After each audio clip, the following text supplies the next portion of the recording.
Augusto Chances Gaio Bahia.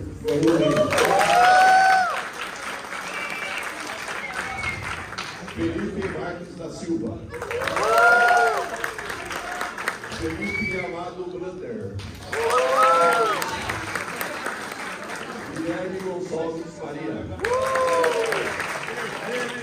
Gustavo Henrique da Silva Rodrigues. Natália de Almeida Oliveira.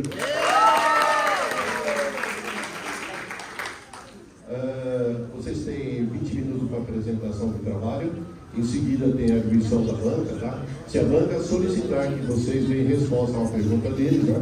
Vocês respondem. Se não, o que eles arguírem tem que, ok? Aceitar. Legal? Quem que vai começar? Tá? Boa sorte. Cadê o trabalho?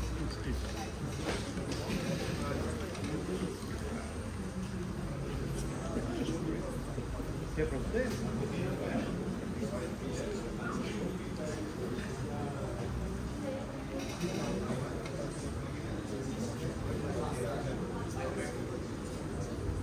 Bom, primeiramente agradeço a presença de todos vocês aqui, pessoal da banca, os professores. O nosso trabalho de conclusão de curso é o veículo autônomo guiado de carga. Os integrantes do nosso grupo são Augusto Bahia, Felipe Marques, Felipe Amado, Guilherme Gonçalves e Natália de Almeida. Antes de começar a falar realmente do nosso projeto, eu tenho que contextualizar para vocês o que é um robô viajeiro.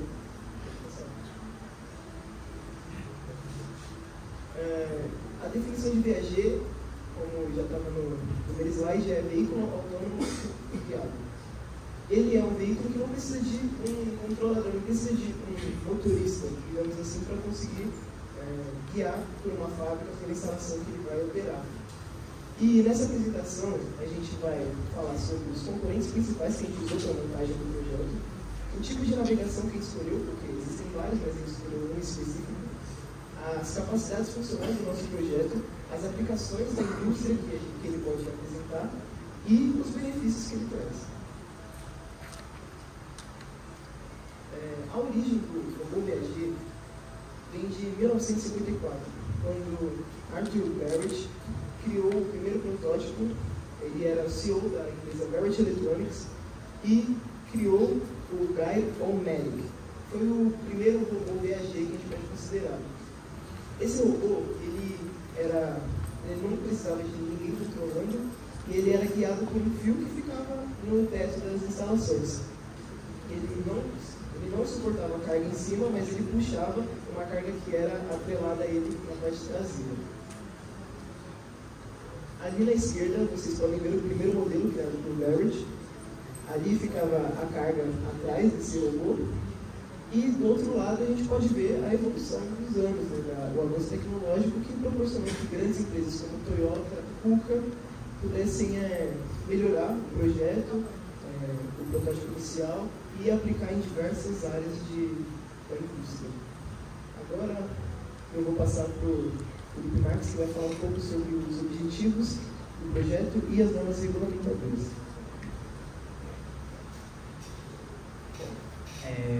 O objetivo do projeto INRs, que são normas regulamentadoras. Bom, nosso projeto ele tem o principal objetivo de apresentar um protótipo mostrando as principais funções de um viajeiro em menor escala. Ou seja, ele tem todas as funções, tem os principais sensores que tem nos viajeiros industriais, que a gente vai ver mais para frente, e barateamento de custos na produção utilizando materiais reciclados e reutilizados também. Né? Agora, normas regulamentadoras. Elas precisam, os funcionários precisam ter um conhecimento prévio das normas para garantir a segurança deles e também do ambiente. A NR10 fala sobre a segurança de instalações de serviços em eletricidade, já que o nosso projeto é um projeto eletrônico, então precisa ter um conhecimento prévio para você não sofrer algum tipo de choque mesmo elétrico quando estiver operando ele. A NR12, que fala sobre a segurança do trabalho, máquinas e equipamento, já que, mesmo tendo um contato mínimo com o robô, os funcionários, já que eles vão colocar a carga e tirar a carga, eles não vão inventar, esse vai ser o trabalho do robô, é necessário ter esse zelo com a segurança quando você se aproxima do robô. Ele tem um sensor integrado nele, que frente nesse fator de segurança, na questão de uma pessoa se aproximar dele, que vai também ser falado mais pra frente, seria o funcionário.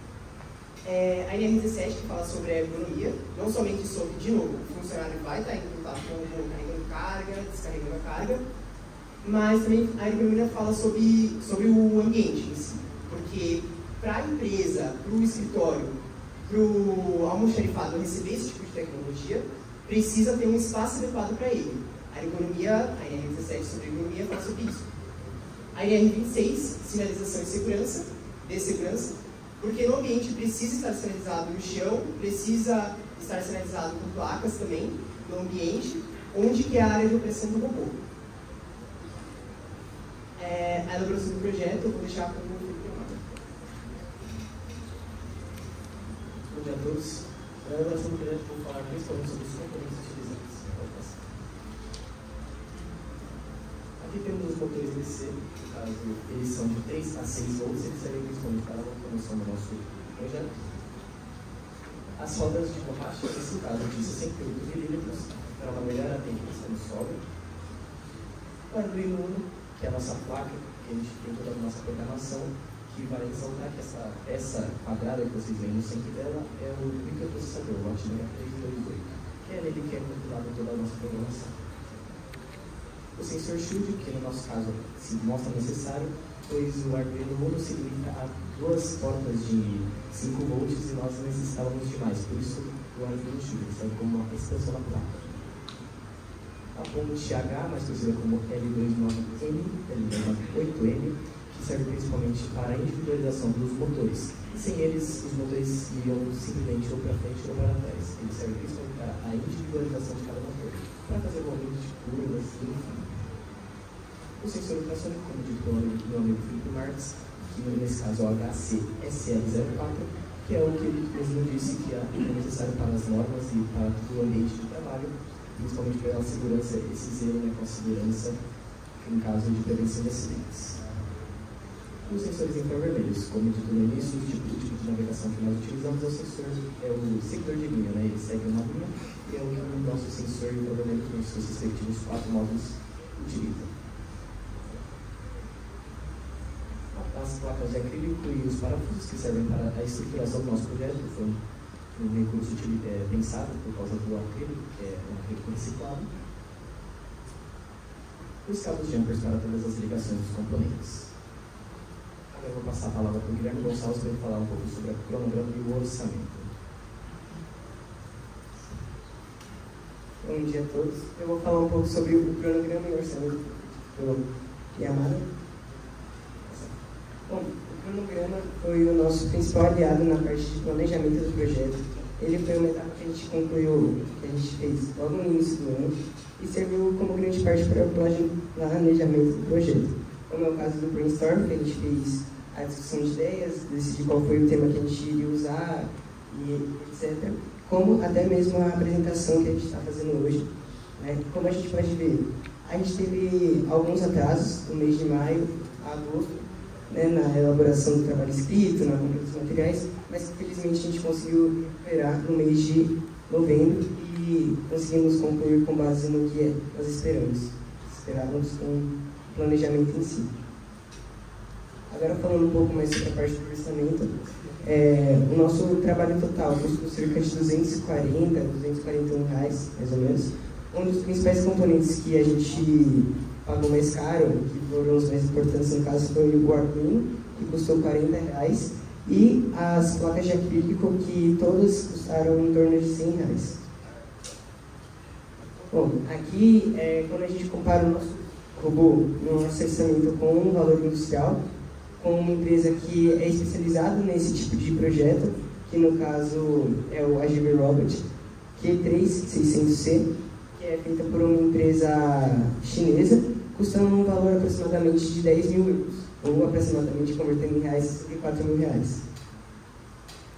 Aqui falando mais um pouco sobre a parte da programação, nós utilizamos o software Arduino IDE, que é um software que a gente usou para fazer os códigos tanto dos motores quanto dos sensores sonares, que deu mais ou menos 150 linhas, onde a gente utilizou a linguagem C++, E é basicamente isso, essa programação que faz o nosso carrinho andar, os funcionários reconhecerem um tipo de obstáculo na frente dele e, consequentemente, parar, ou enfim.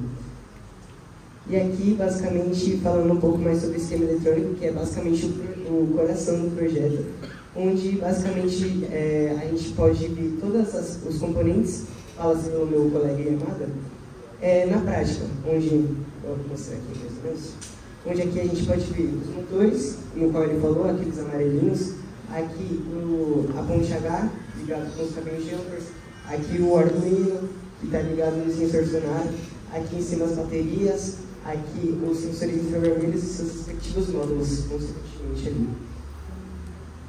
E agora eu vou falar um pouco sobre... Agora eu vou passar para o Augusto para ele falar um pouco sobre a elaboração do projeto e o desenho técnico. Bom dia a todos. Agora eu vou falar um pouco sobre o desenho técnico do nosso projeto.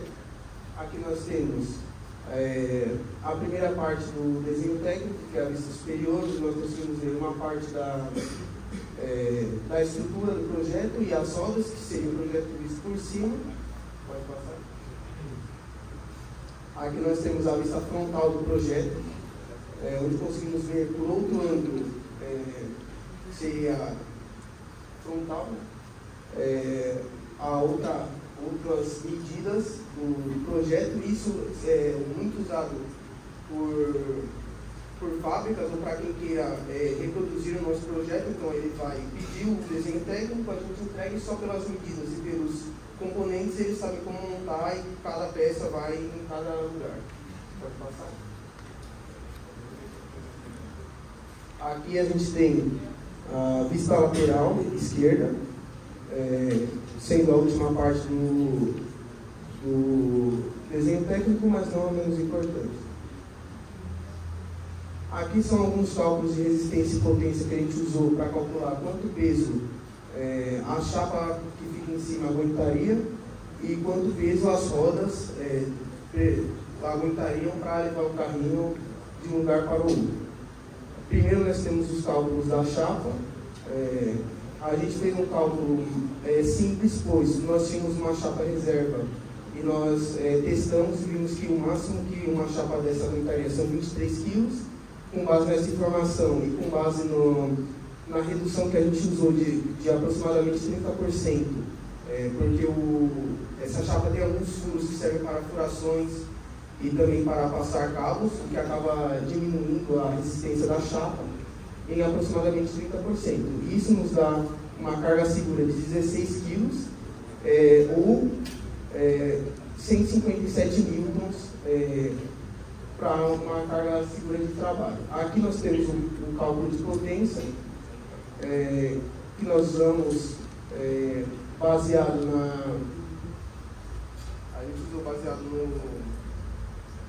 na corrente, na eficiência do motor e na tensão. Ali nós temos o cálculo de um motor, multiplicamos por 4, pois o robô possui 4 motores. E aqui a gente deixou em watts, que é a medida de potência, mas também a gente poderia usar outras medidas que ficam mais fáceis para as pessoas entenderem, como por exemplo em newtons. Esse carrinho, os motores deles aguentam aproximadamente 206 newtons, o que dá 21 kg mais ou menos de torque. Tá? Aqui agora eu vou falar um pouco sobre a montagem do protótipo do robô. A primeira montagem foi a montagem da estrutura, onde nós juntamos as hastes metálicas, os parafusos, os motores e as chapas de metais, que é só a estrutura básica do projeto. Aqui alguns desafios enfrentados. Acabou calhando do nosso primeiro protótipo ter quebrado algumas vezes. Então nós precisamos aprender com esses erros, inclusive comprando uma chapa mais resistente para a estrutura. E também a gente precisa mudar alguns componentes de lugar para melhorar o centro de massa do carrinho, pois ele, dependendo de onde você apoiava a carga, ele tombava para um lado, então isso não estava legal. Aí a gente colocou alguns componentes mais distribuídos, e a chapa bem apoiada com 4 parafusos nas melhores posições possíveis. Aqui a inclusão do sensor sonar. Aqui alguns desafios enfrentados. A gente enfrentou, essa foi uma das partes bem complicadas do projeto, porque o nosso código estava dando uma interferência entre o sensor sonar e o sensor infravermelho, e a gente não conseguia entender de onde vinha esse problema, e a gente durante muito tempo quebrou a cabeça e conseguiu resolver esse problema, mas custou a gente aí umas boas 3 semanas de trabalho, mas também está funcionando perfeitamente. E a terceira e última parte, concepção e integração da carenagem, que é a parte que vai segurar o peso, e também na qual está apoiado o sensor sonar. E alguns desafios enfrentados foram, nós não planejamos ter a carenagem desse jeito, nós planejamos uma cúpula que cobriria o caminho por completo e também protegeria ele mais, mas como a gente garantiu que a base superior vai ser bem resistente, não tem tanto problema assim de deixar os componentes expostos. E também outro fator importante foi que, pelo fato dessa cúpula de acrílico ser muito específica e com muitos detalhes, muitas empresas tinham dificuldade de entregar o projeto da forma que a gente necessitava. Então, a gente acabou usando um pouco da nossa criatividade dos materiais disponíveis e criamos o protótipo que está aqui na frente, e a banca pode ver. Aqui são alguns testes de funcionamento. Primeiro, o robô sem carga.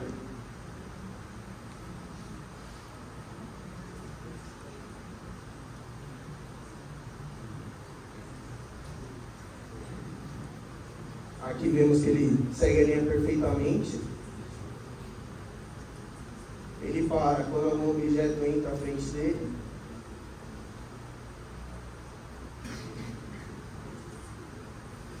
Mais uma vez. E aqui foi quando nós colocamos carga em cima dele, aproximadamente 1 kg, mais o peso dele, 1,8 kg. Aqui a gente pode ver que, como o chão não é totalmente rente, o robô ele possui algumas dificuldades para passar naquela parte do trajeto. Isso também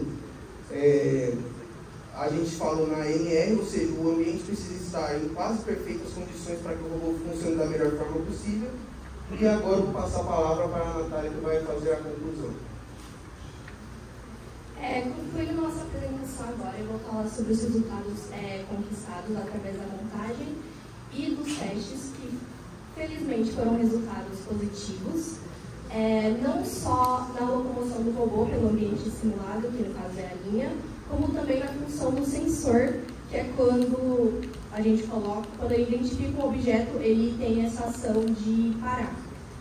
Em ambas as ações, o robô obteve resultados satisfatórios. Agora, falando de sugestões para pesquisas futuras, é interessante mencionar que esse robô ele é um projeto que foi apresentado na Semana do Industrial do 2º ano. O que a gente fez foi aprimorar ele, porque até então ele só seguia a linha. O que a gente fez foi adicionar o sensor que fizesse que ele reconhecesse esse objeto e parasse, para evitar acidentes, por exemplo.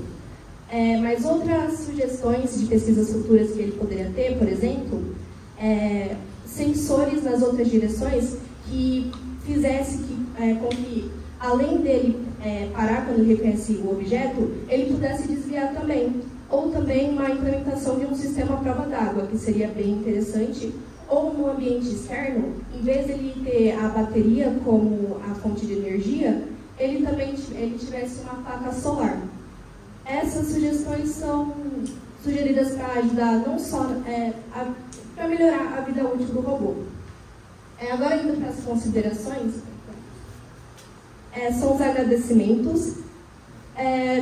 Na nossa jornada escolar desses 3 anos, existiram muitos professores que foram importantes, enfim, não só para o nosso crescimento didático, como também para o pessoal. Só que a gente queria agradecer esses professores que foram uma ajuda essencial nessas últimas semanas da finalização do TCC, que é o professor Rodrigo, que ajudou muito a gente na programação, o professor Elton, enfim, ele não era o nosso professor, mas toda vez que a gente precisava de ajuda dele, ele cedia o tempo dele para a gente. A professora Maíra, que muitas vezes para a gente foi uma luz no fim do túnel, não só para o nosso grupo, mas como para a sala também. Para o professor José Carlos, que principalmente para os desenhos técnicos, a ajuda dele foi indispensável. O professor Bruno, ele não está aqui, mas, enfim, ele ajudou a gente nos 45 minutos do segundo tempo, e foi uma ajuda, assim, essencial. A professora Bruna, que nessas últimas semanas ela cedeu o laboratório, não só o laboratório, como também a ajuda dela foi essencial para a finalização desse trabalho. E para o professor e orientador, professor Wesley David, que pelo seu exímio direcionamento para a gente, que nos trouxe até aqui hoje. É isso. Obrigada.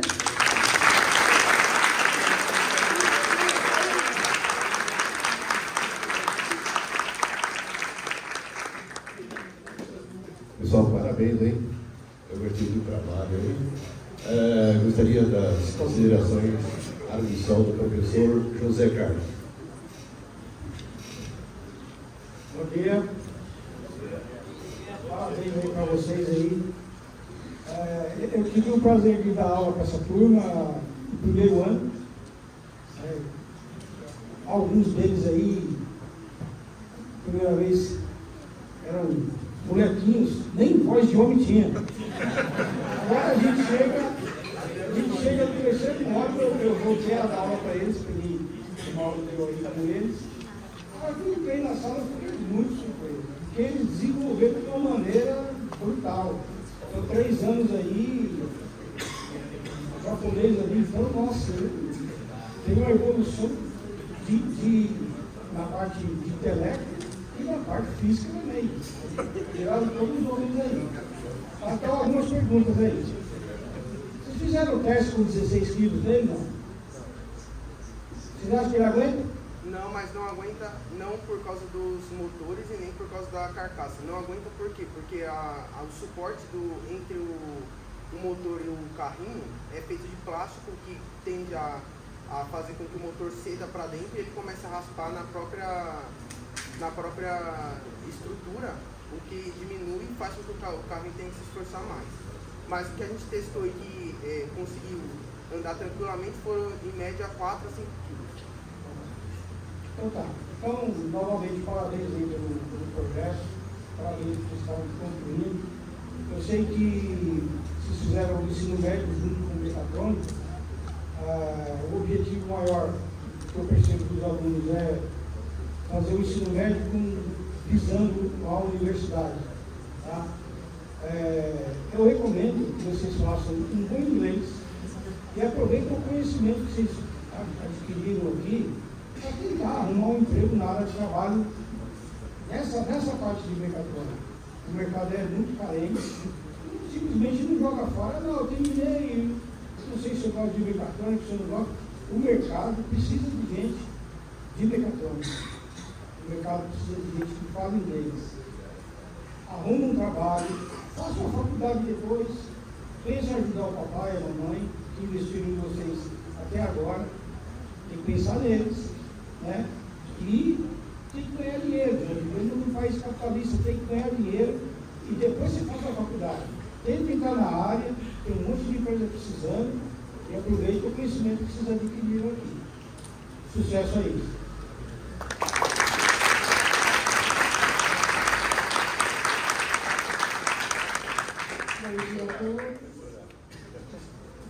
Bom dia a todos. Parabéns. Muito legal o projeto de vocês. Vocês explicaram muito bem. Teve só um pouquinho